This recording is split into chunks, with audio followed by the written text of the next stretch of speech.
Captain Jake Morrison stood on the bridge of his ship and looked out at the stars. The UE's Horizon was a good ship with a good crew, but today they faced something no human had ever seen before. A massive alien vessel moved toward them through space, and its dark red color made everyone nervous.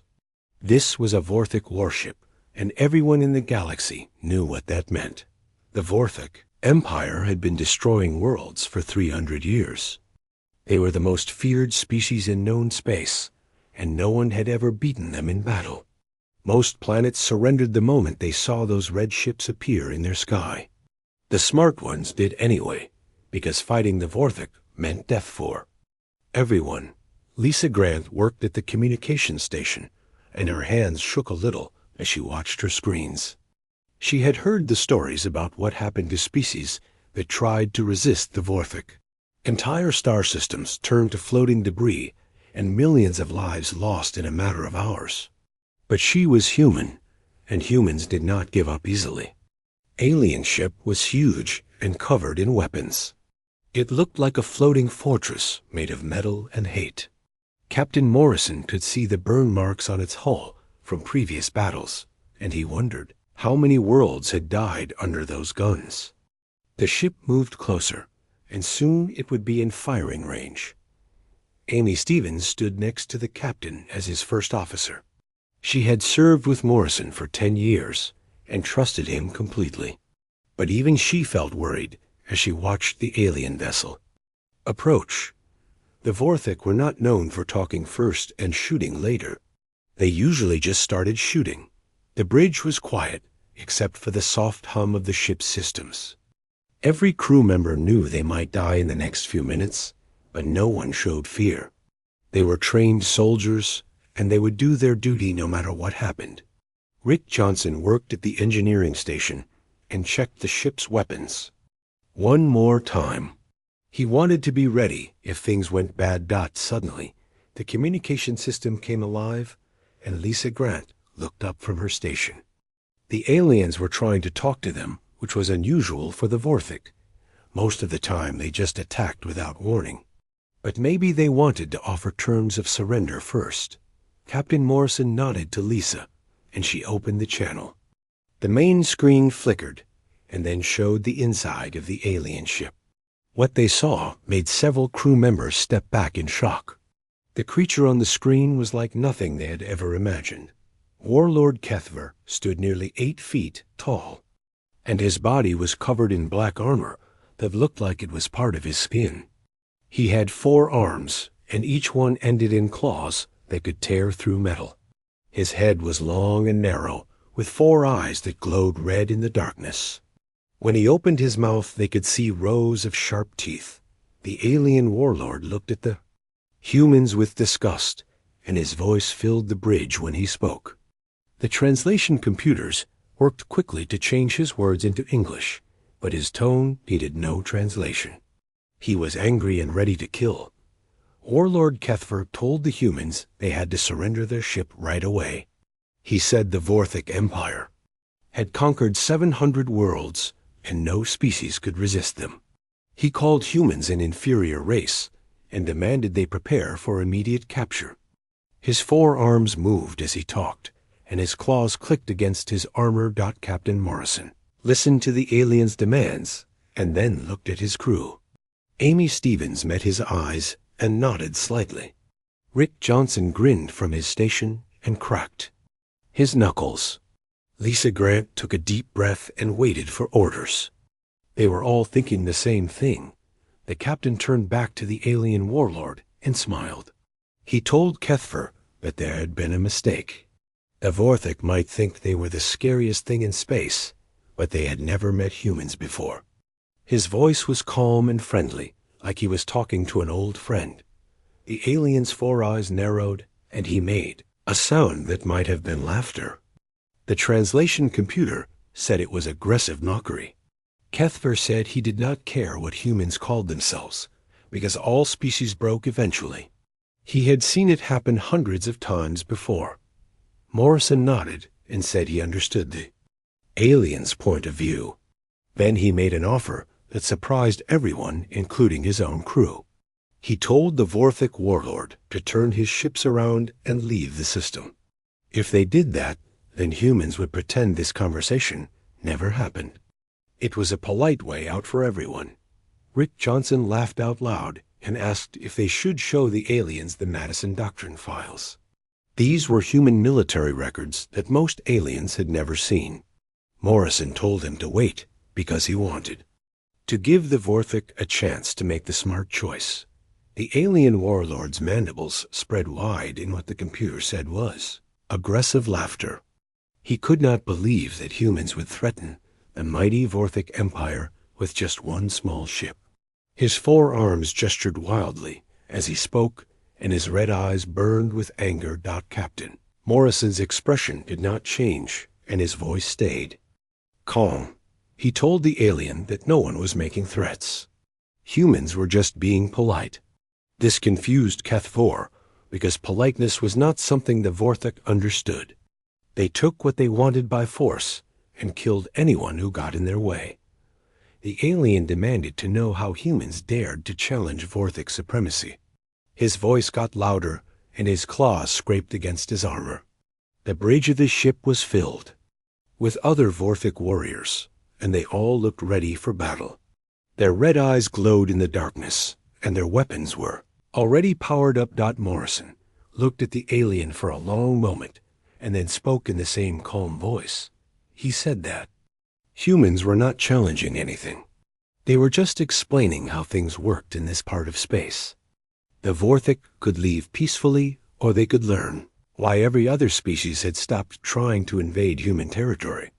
The communication channel closed, and the alien warship began to power up its weapons. Captain Morrison turned to his crew and gave them a smile that made them all feel better. They had work to do, and it was going to be interesting. The most feared species in the galaxy was about to learn something new about humans. 3 hours passed, and Warlord Kethver watched his screens with growing fear. Human ships were appearing out of empty space all around his fleet. Not just a few ships, but hundreds of them. Big ones and small ones, and some that were larger than anything the Vorthic had ever built. They had been hiding somehow, and now they surrounded the alien fleet completely. Vorthic sensors had detected nothing until the human ships revealed themselves. This should have been impossible, because Vorthic technology was supposed to be the best in the galaxy. They had conquered 700 worlds with their superior weapons and detection systems, but somehow the humans had hidden an entire fleet. From them, Zexhai worked at the tactical station on the Vorthic flagship, and his 4 arms moved quickly across his controls. He was trying to understand how the humans had done this impossible thing. The sensors showed nothing but empty space just minutes ago. Now there were human warships everywhere, and more kept appearing. The largest human ship was bigger than 3 Vorthic dreadnoughts put together. Its hull was painted white and blue with strange markings that the translation computers could not read. Weapons covered every surface, and the ship looked like it could destroy planets. This was clearly the flagship of the human fleet. Admiral Sarah Martinez appeared on the main screen of the Vorthic bridge. She was a middle-aged human woman with short gray hair and kind eyes. She wore a blue uniform with strange symbols on it, and she smiled at the alien warlord like they were old friends. Her voice was warm and friendly when she spoke. She told Kethvar that she was Admiral Martinez of the Terran Defense Fleet. Captain Morrison had asked her to have a chat with the Vorthic about their expansion plans in human space. She spoke like this was a normal business meeting instead of a military confrontation between 2 fleets. Behind the Admiral, the human bridge was busy with activity. Crew members worked at their stations and moved around with calm efficiency. No one seemed worried or afraid, even though they were facing the most feared military force in the galaxy. They acted like this was just another day at work. Kethver's exoskeleton began to secrete stress chemicals as he realized how badly he had miscalculated. The Vorthic Empire had never faced resistance like this before. Most species either surrendered immediately or died quickly in hopeless battles. But humans had been planning and preparing for this meeting.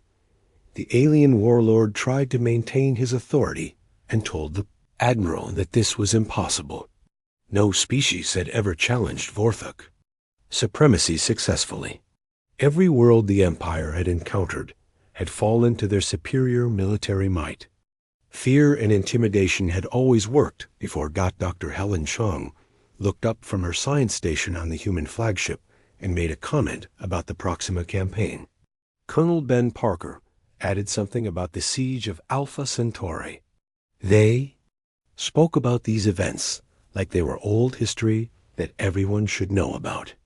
The names meant nothing to the Vorthic, but the casual way the humans mentioned them was unsettling. Admiral Martinez raised her hand to quiet her crew and turned back to the alien commander. She told him that there was something he needed to understand about humans. They were persistence predators who never gave up no matter what happened. And they really did not like bullies who picked on weaker species. Lieutenant Commander Frank Walsh brought up a holographic display that showed Vorthic expansion routes over the past century. The humans had been watching and studying the alien empire for decades. They knew exactly how the Vorthic operated and had planned accordingly. The display showed every world the aliens had conquered and every battle they had fought. The human admiral explained that Vorthic tactics were very predictable. They always attacked the weakest targets first and relied on fear to make enemies. Surrender without fighting. It was an effective strategy against most species, but it had some serious weaknesses that humans had identified. She told Kethver that humans were not impressed by fear tactics or intimidation. Humans were the species that had looked at lightning and decided they could do better. They had tamed fire and made it serve their needs. They had stared at the empty vacuum of space and decided it looked like a good place for a vacation. This alien warlord felt his confidence crumbling as he listened to the human admiral. The Vorthic Empire had built its power on the fear of other species. But these humans did not seem afraid at all. Instead, they acted like the Vorthic were just another problem to be solved. More human ships continued to appear around the alien fleet. Some of them looked like cargo vessels or passenger ships, but their hulls had been modified with weapon ports and armor plating. The humans had turned their entire civilian fleet into a military force without anyone noticing. Admiral Martinez asked Kethver what he wanted from this encounter. The question confused the alien because no one had ever asked him that before. The Vorthic took what they wanted by force and killed anyone who resisted. They did not negotiate or discuss terms with inferior species. The admiral waited patiently for an answer while her fleet maintained perfect formation around the trapped Vorthic ships. Her weapons were not powered up in an aggressive manner, but everyone could see they were ready to fire at a moment's notice. The humans were giving the aliens a chance to make the smart choice. Finally, Kethvar managed to ask what the humans wanted from him. His voice had lost much of its earlier confidence, and his forearms trembled slightly as he spoke. The stress chemicals his body was producing made it hard for him to think clearly. Admiral Martinez smiled and gave him a simple answer. She told him to pack up his ships and go home. The Vorthic should find a nice quiet corner of the galaxy and maybe take up farming instead of conquest. Because if they did not leave peacefully, then humans would have to show them why every other species in this part of space had stopped trying to invade Earth. The alien warlord looked around at the human fleet that surrounded his ships. There were hundreds of them now, and more kept appearing from hidden positions. His own fleet of 50 warships suddenly seemed very small and inadequate. The humans had been planning this encounter for a long time. On the human flagship Dr. Chong made another casual comment about previous military campaigns. Colonel Parker added some details about human defensive strategies. They talked about these things like they were discussing the weather instead of military secrets that could change the balance of power in the galaxy. Kethfer realized that he had made a terrible mistake. The Vorthik Empire had built its reputation by attacking species that could not fight back effectively. But humans were different. They had been preparing for this day, and they were ready for war if necessary. The question was whether the Vorthik were ready for what that would mean. Dr. Marcus Webb appeared as a hologram on the Vorthik bridge without any warning. The elderly human historian had white hair and wore glasses that made his eyes look larger. He smiled warmly at the alien crew and adjusted his glasses before speaking. His sudden appearance startled the Vorthik warriors, who reached for their weapons. The alien security systems had not detected any intrusion, but somehow this human was now standing in their most secure command center. Dr. Webb looked around with interest and complimented the Vorthik on their ship design. He spoke like he was visiting a museum instead of infiltrating an enemy vessel.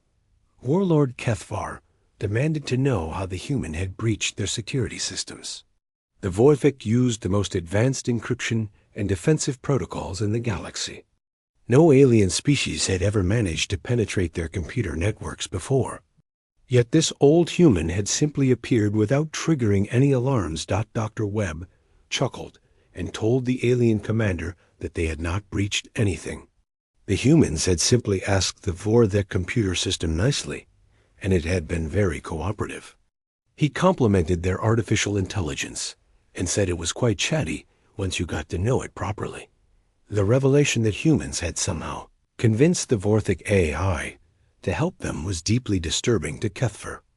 The computer systems controlled everything on his ships, including life support and weapons.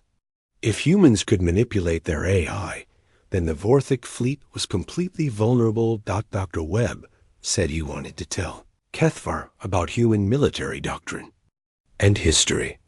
Admiral Martinez had thought the alien commander might appreciate some context about how humans approached warfare. A holographic display appeared showing various alien species fleeing from human space. The elderly historian explained that most species fought wars for territory or resources or dominance over other races. These were understandable and predictable motivations that could be negotiated. But humans were different because they fought for ideas and principles. This made them much more dangerous opponents. The hologram showed a massive space battle between human and alien fleets. Dr. Webb told the story of the Helios Coalition War that had happened 50 years earlier.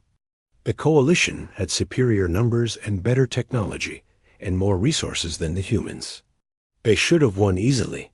The coalition had made one critical error that sealed their fate. They had enslaved a human colony world because it was good business for them. Nothing personal was intended, and they treated the humans no worse than they treated other conquered species. It was just standard operating procedure for the coalition. Colonel Janet Price appeared as another hologram beside Dr. Webb. She was a military historian who specialized in human tactical doctrine. She explained that the problem was humans did not distinguish between personal and business when it came to freedom and justice. They took the enslavement very personally. Kethfer asked what had happened to the Helios Coalition, even though he was not sure he wanted to know the answer. The way the humans talked about it suggested the story did not end well for the coalition forces. Dr. Webb continued his history lesson and explained that the coalition expected a negotiated surrender after a few minor battles. Most species fought limited wars with specific goals and accepted defeat when the cost became too high. But humans introduced the coalition to the concept of total war. The holographic display showed coalition fleets being attacked by what appeared to be civilian vessels. Merchant ships revealed hidden missile batteries, and passenger liners turned out to be troop transports. Cargo haulers that looked innocent were actually mobile factories producing weapons and supplies.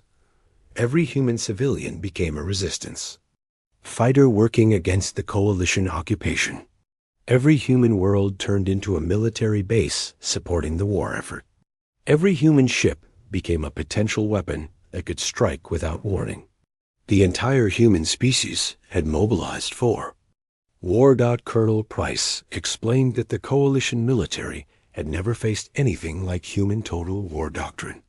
Their enemies usually fought with professional armies using conventional tactics. But humans used everyone and everything as part of their military strategy.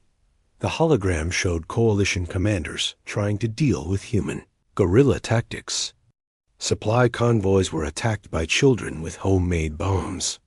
Administrative centers were sabotaged by cleaning staff who worked there. Even coalition allies began to question whether the war was worth the cost. Dr. Webb noted that the coalition surrendered after 18 months of fighting.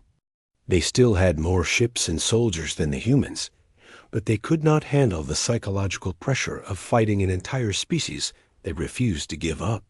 The human approach to warfare had broken their will to continue.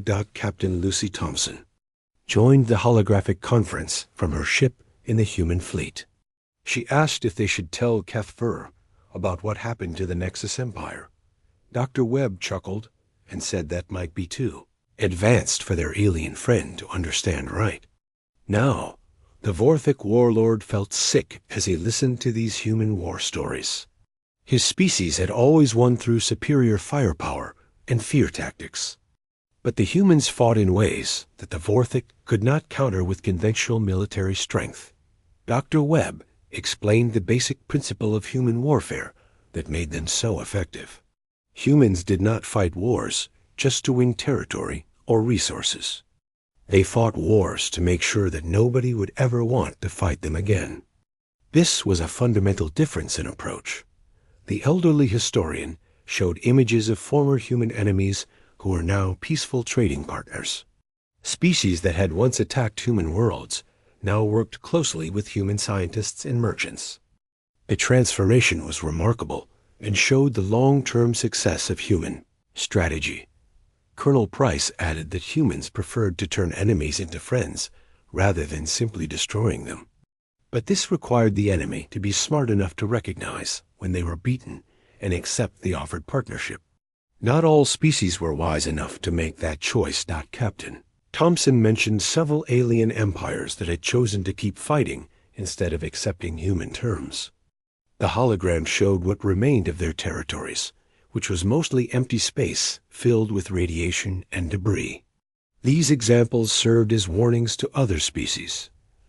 Kethva realized that the Vorthic Empire was facing a choice between two very different futures.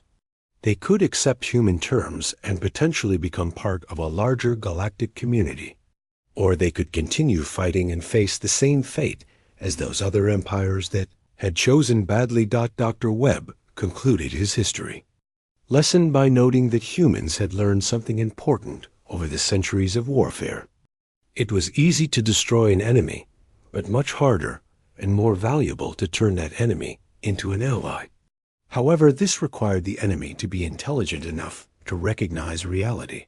The hologram faded away, leaving Cathver alone with his thoughts and his increasingly worried crew. The human fleet still surrounded them and was waiting patiently for a decision. The alien commander realized that everything he thought he knew about warfare and conquest had just been proven wrong. Admiral Martinez looked at the Vorthic fleet maintaining its aggressive formation and decided that more direct action was needed. The aliens were still not convinced that resistance was hopeless, so she called for a demonstration of human capabilities. Chief Petty Officer Danny Roberts answered from his position in the engineering section. Danny Roberts was a technical specialist who understood alien computer systems better than most aliens did. He had been studying Vorthic technology for years and knew exactly how their ships operated. His fingers moved quickly across his control panel as he prepared to show the aliens something they would never forget. Admiral asked Roberts which demonstration he preferred to use. He could choose the Minnesota Surprise, or the Texas Two-Step, or several other options. Each one would show the Vorthik a different aspect of human technical superiority. Roberts grinned and suggested they start with something gentle. He decided to use the Iowa-class maneuver, which was designed to disable enemy weapons without causing permanent damage. His console lit up with data streams as he accessed the Vorthik computer networks. The alien ships had no idea what was about to happen. To them, suddenly every weapon system on every Vorthik ship in the fleet went offline simultaneously. The guns did not explode or break down. They simply turned off as if someone had flipped a switch. Alien crew members frantically tried to restart their weapons, but nothing worked. Warlord Kethver roared in fury and demanded to know what the humans had done to his ships. His weapons officers reported that all systems appeared normal, except that none of the guns would fire. The computers showed everything was working, but the weapons refused to respond to commands. Technical Sergeant Maria Santos appeared on the main screen, casually eating an apple. She explained that the humans had simply turned off the Vorthik guns like flipping a light switch. Human teenagers had figured out how to hack Vorthik weapon systems about 3 weeks after they first intercepted alien transmissions. She told Kethver that his cybersecurity was adorable, but completely inadequate against human hackers. The Vorthik had been broadcasting their technology signatures across half the galaxy for centuries without realizing that other species were listening and learning. Captain Kyle Anderson took over the explanation from his position on another human ship. He told the alien commander that humans did not just prepare for the fight they were currently in. They prepared for every fight they might ever have to face in the future. The human fleet had been studying Vorthik systems since before the aliens. New humans existed.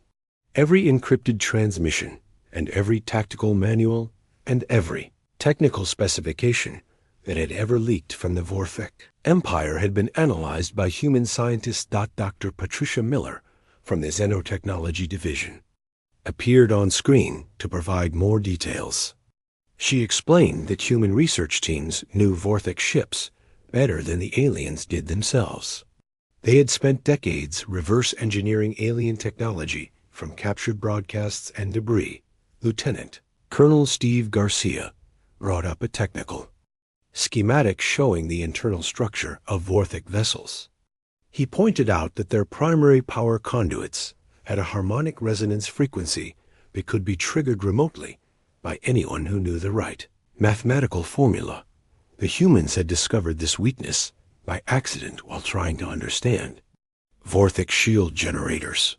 Garcia demonstrated by causing a brief power fluctuation on one of the alien ships. The lights flickered and systems stuttered before returning to normal operation. Chief Roberts explained that the power fluctuation had been a gentle tap to show what was possible. If humans wanted to, they could overload every power system in the Vorthik fleet simultaneously and turn the ships into floating scrap metal. But that would not be sporting. Kethver whispered that this level of technical penetration was impossible. No species had ever managed to break Vorthik security protocols before. Their encryption was supposed to be unbreakable, and their systems were designed to resist all known forms of cyber attack. Admiral Martinez reminded the alien commander that no species had ever included humans before. Humans were the people who had turned nuclear fusion into a reliable power source for camping trips.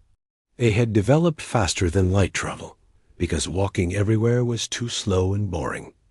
The Admiral added that humans had terraformed Mars in their spare time because they were bored on weekends and wanted a new place to visit.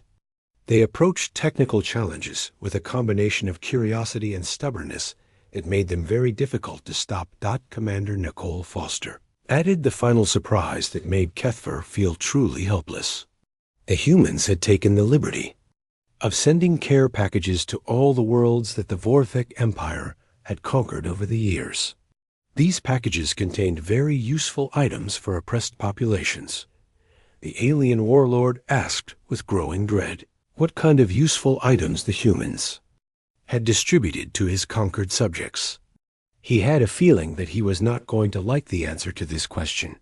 Admiral Martinez smiled in a way that never quite reached her eyes and told him the packages contained items that made oppressed populations very hard to oppress.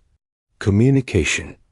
Equipment allowed the conquered worlds to coordinate resistance activities. Technical manuals explained human guerrilla warfare tactics that were extremely effective. The care packages also included detailed instructions on how to sabotage. Vorthic. Equipment and computer systems using the same techniques that human hackers had developed.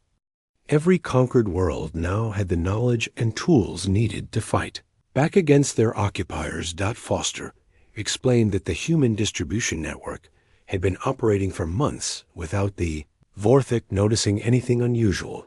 Cargo ships and merchant vessels had delivered the packages disguised as normal trade goods.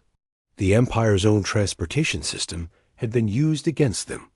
Kethfer realized that his empire was facing rebellion on hundreds of worlds simultaneously.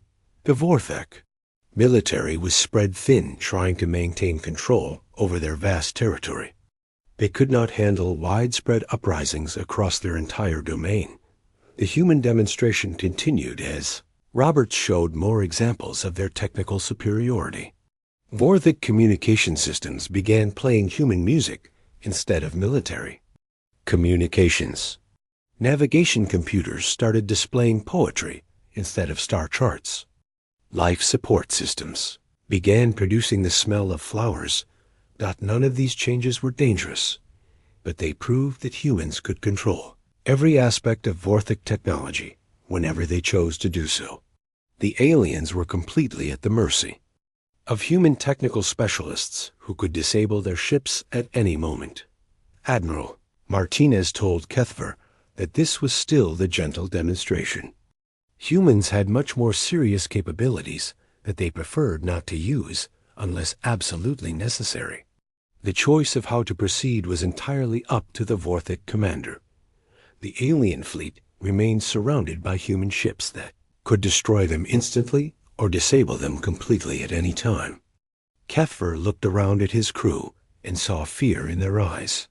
They had never faced an enemy like this before, and they did not know how to respond.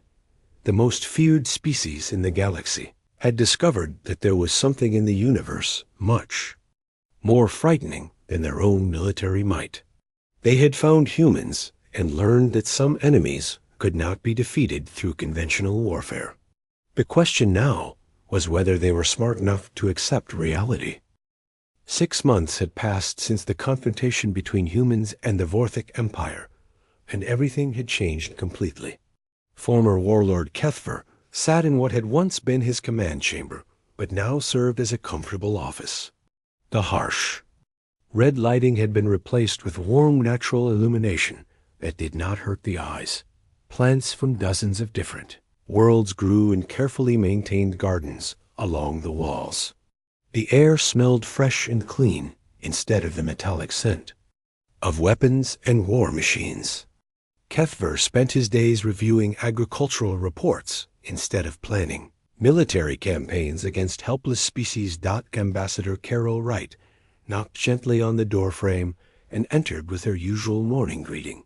She asked how the agricultural reports were progressing and whether there were any problems that needed human assistance. Her voice was kind and patient, like she was talking to an old friend. The former conqueror looked up from his desk, where holographic displays showed crop yields and irrigation systems. These were much more pleasant to study than fleet movements and conquest schedules. He told Ambassador Wright that grain production on the Vorthic homeworld was up 15% this quarter. The vertical farming techniques that humans had taught his people were remarkably efficient and productive. Kethver had never imagined that growing food could be so interesting and rewarding. His species had always taken what they needed from conquered worlds instead of producing it themselves. Ambassador Wright smiled and said this was excellent news for everyone involved.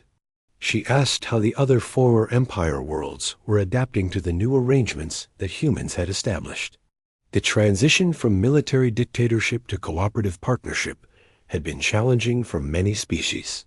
Kethfer's mandibles moved in what humans had learned was the Vorthic equivalent of a tired but satisfied smile.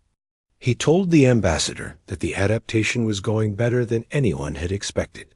It seemed that most species were much more cooperative when you helped them instead of threatening them. Dr. Greg Martinez entered the office with a cup of coffee, prepared exactly the way Kethfer liked it. The former warlord had developed a taste for human beverages and found that caffeine helped him focus on his new responsibilities. He accepted the drink gratefully and took a sip.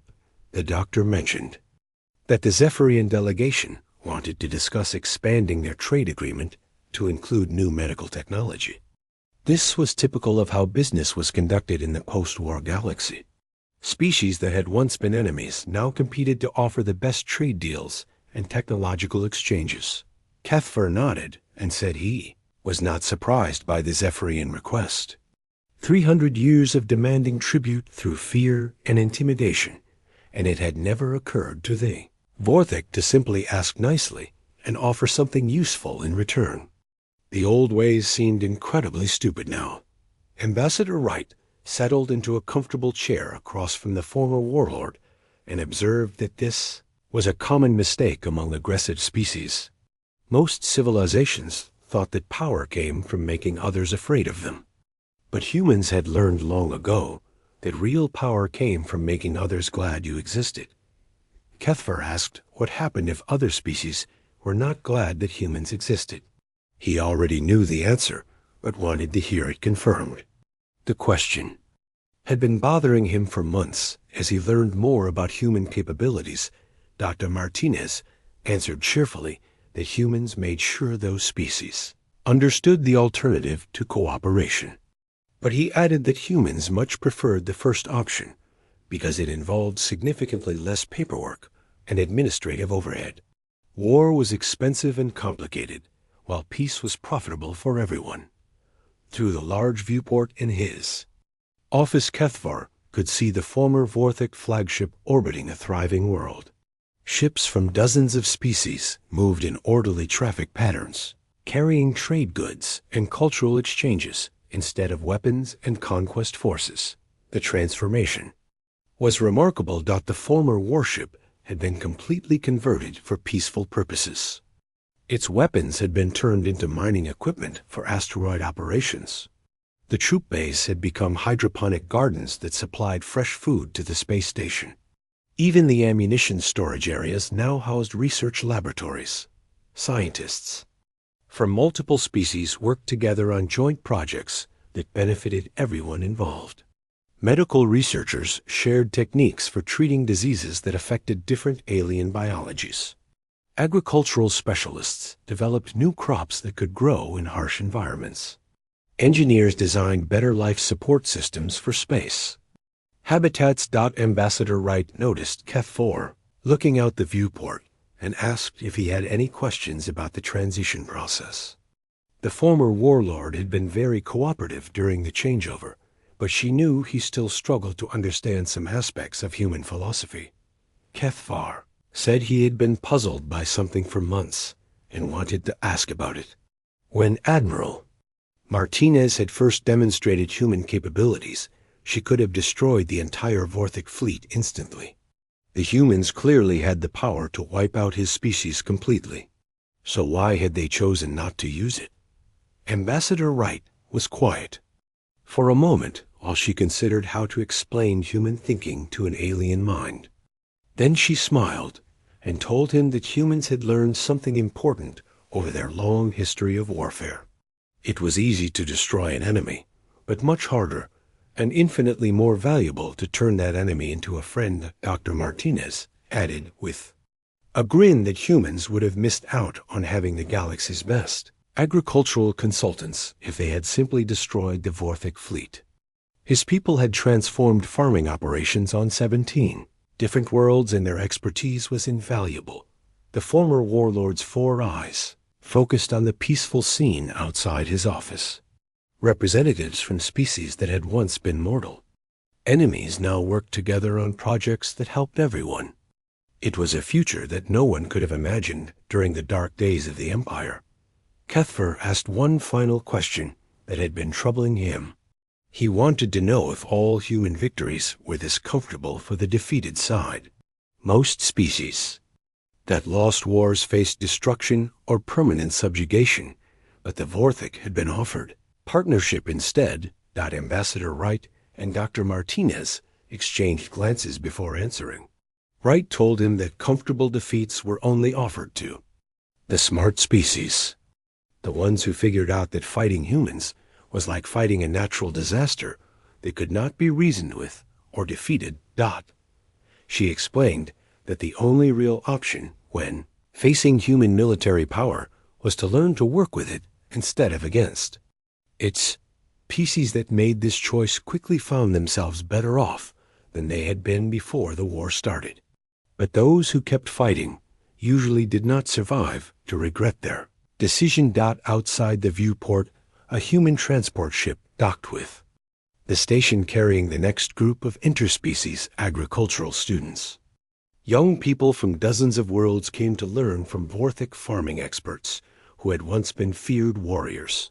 The galaxy's most feared species had indeed met humans and regretted it initially, but most of them now agreed that the encounter had been the best thing that ever happened to their civilization. They had learned that there were better ways to achieve greatness than through conquest and fear. It was much more pleasant and profitable to be part of the human sphere of influence than to be an obstacle to human expansion.